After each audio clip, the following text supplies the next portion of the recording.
Hi, and welcome to the show. Subscribe at kevinmd.com/podcast.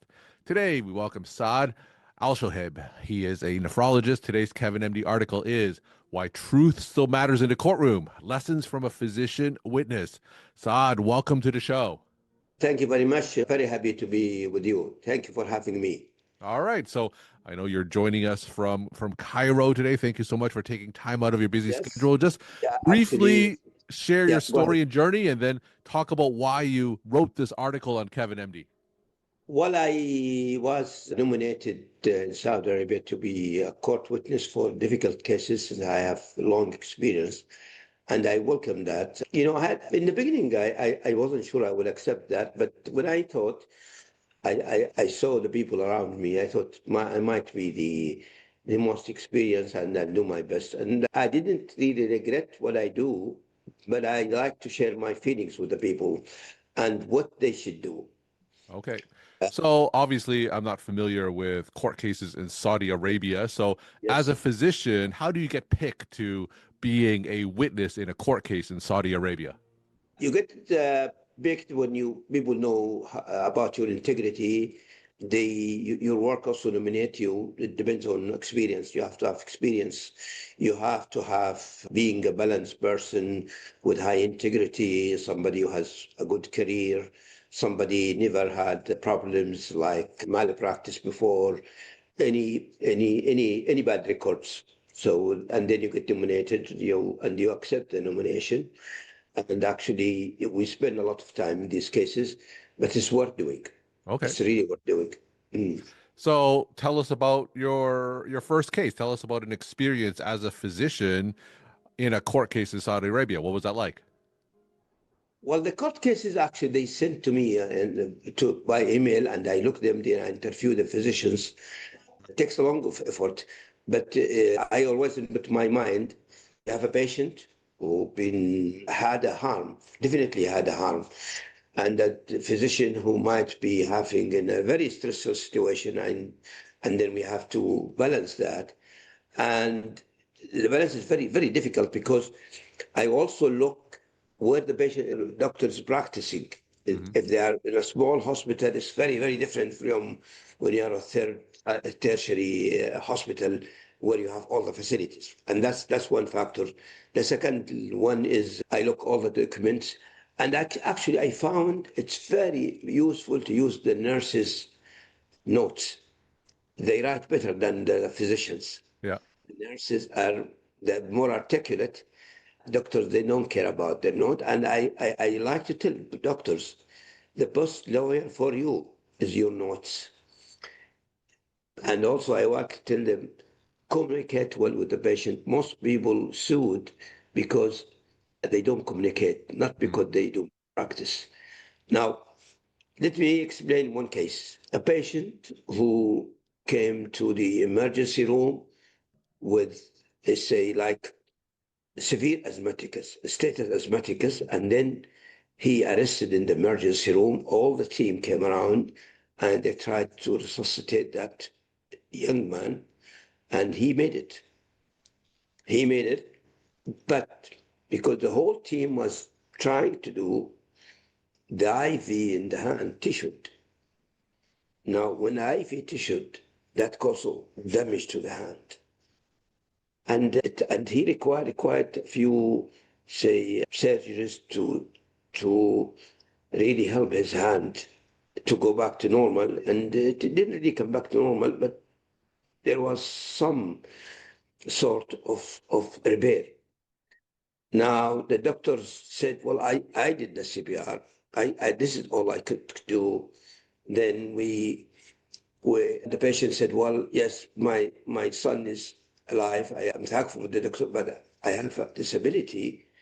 So we actually decided that the doctor will not be blamed, Hmm. but the system would give a reward to the patient. Okay. That's what, and I think there should be a culture where there should be no blame for the doctors. At the same time, everybody has to be accountable for what they do. So in your article, you talk about seeing the humanity, both in the patient that was harmed and also the clinician as well. So tell us why it's important to have empathy for not only, of course, the patient, but the clinician who is being accused, or the clinician who underwent a bad outcome. So why is it important to have empathy for also that physician? I tell you why. Because that physician was, at the end of the night, he was alone. It was a small hospital. He didn't have much to help. He did his best. The patient made it. At the same time, this patient is also young, and of course, he deserves a good life. Now, when we interview the physician, we ask him, what did you do? What was the guidelines? What did you follow? What did you do? And physicians are accountable for doing the guidelines, not the outcome. The outcome could be a bad outcome or good outcome. As long as the physician will follow the rules, Mm. then he will not be blamed. On the other hand, the physician also responsible for the rules, for the guidelines, and managing the complication. Even if the complication occur, we have to manage them.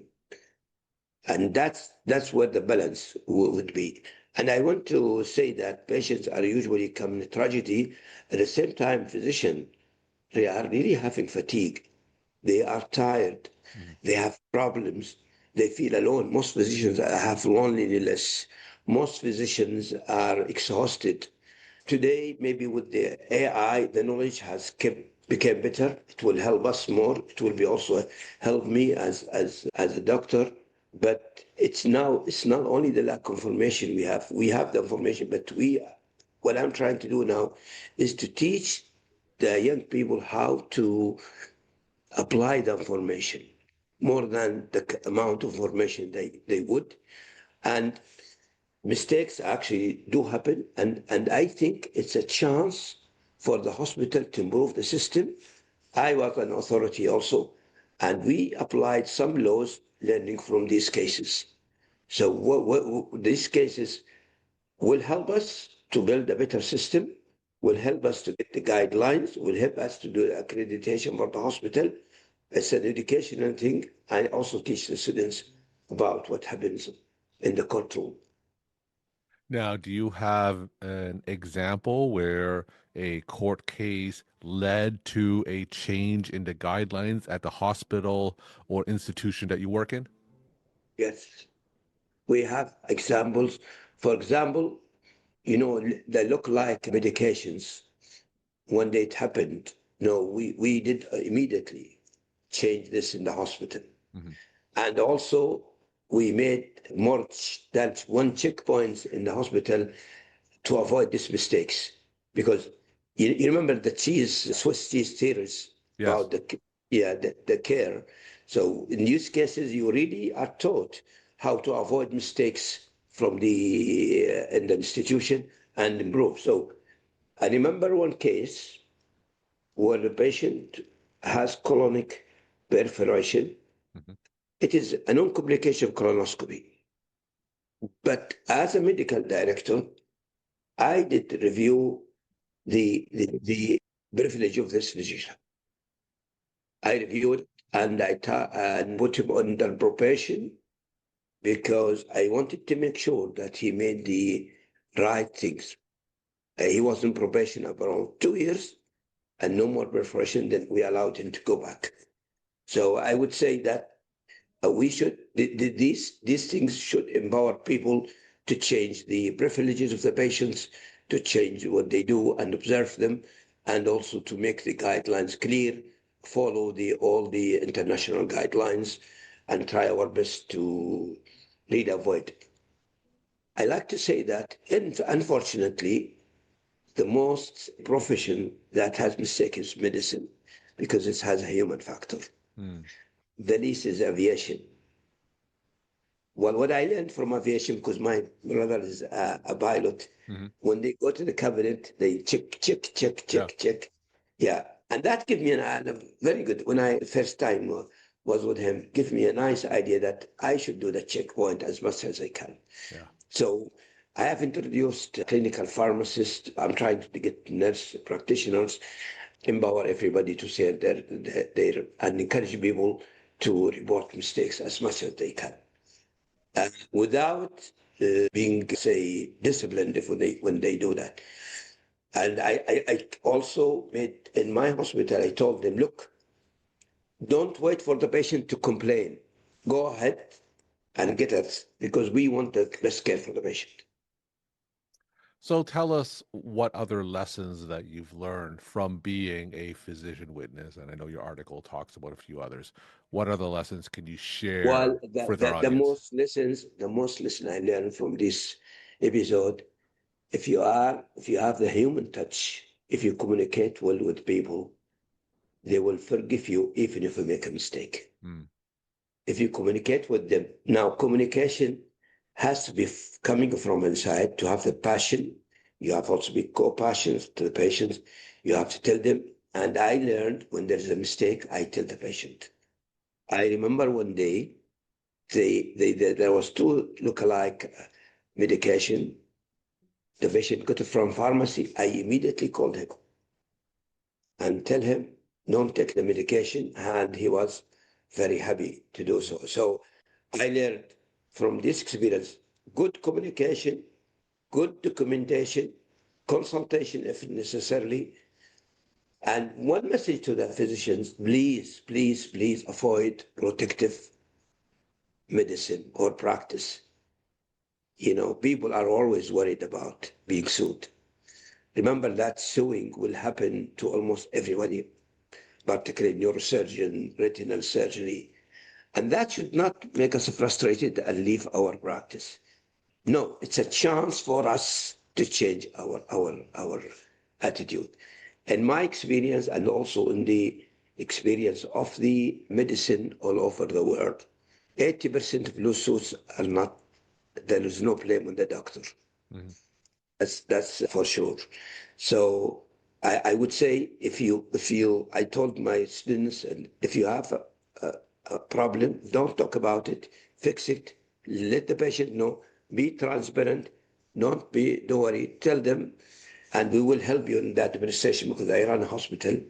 We have a lawyer for us, and that would help us in getting the facts done and will not hide anything. We should be transparent as much as we can. Wonderful tips. And I'm glad that you emphasize transparency, you Yeah. emphasize the human touch, you emphasize Yes. communication, because Yes. all of those things also apply in the United States as well for clinicians Yes. who also want to avoid lawsuits. So I'm glad that these principles can be applied worldwide. Yes.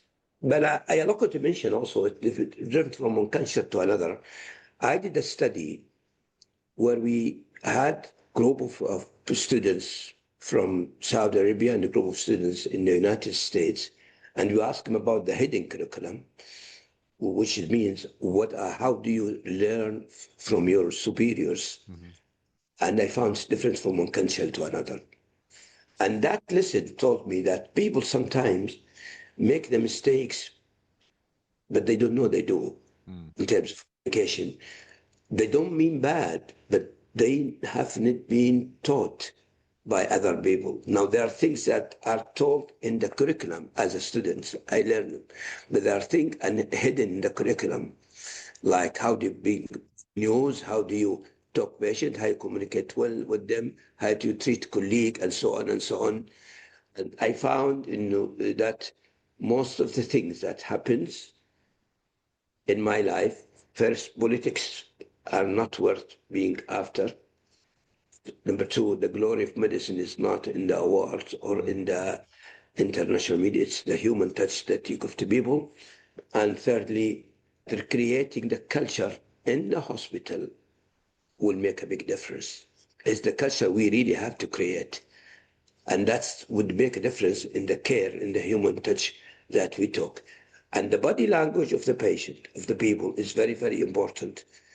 But the body language is not something the artifact. Is that when you really have something inside, when you are really after the truth, when you are really after the passion, your body language would be adequate, would be good. You don't have to make it. Mhm. It will just be spontaneous. That's something I learned from there. And the other thing actually is there are so many physicians, they are used to things to do without asking themselves, is this is this a true practice or not? And that's also a big problem. And I would warn that every physician, whatever his experience, I'm 65 now, your opinion is different from evidence-based medicine. Mhm. It is we have to look for the facts to help the patient. We have to learn from each other. I learn from students, nurses, and everybody because I want the truth. We're talking to Saad Alshohaib. He's a nephrologist, and today's Kevin MD article is Why Truth Still Matters in a Courtroom, Lessons from a Physician Witness. So, Saad, let's end with some take-home messages that you want to leave with the Kevin MD audience. When you are a young physician, I know what you want. I know you want the white coat, you want to be recognized, you will get that. You will get that, and you will put it in your office. But what's most important is to be meaning well, feeling well, getting the help to the people, loving the people without overdoing these things, and do not expect reward. Do not expect reward. Always, it's the patient who, when they get better, they improve. I remember a patient in the other article who came with a cardiogenic, with electric shock. Mm-hmm. Almost the whole team were going to stop the CPR. I insisted not to because I remember one of my supervisors saying, Saad, electric shock, never give up until the whatever. I really so happy now when I remember, though that was a long time, that he walked away with his mom. When I looked at the eyes of his mom, it is really a glory in my life that young man made it. And I looked at one day and 13 years girl who her father was in the ICU. She didn't talk to anything. She just looked to me and saying in her eyes were saying, save my dad. And we did save him. And that's a real success. Though I have been awarded things, I have been I've been invited different media, conferences, I presented talks, but nothing worth giving a help sincere without expecting any reward. Saad, thank you so much for sharing your story, time, and perspective. And thanks again for coming on the show. Thank you.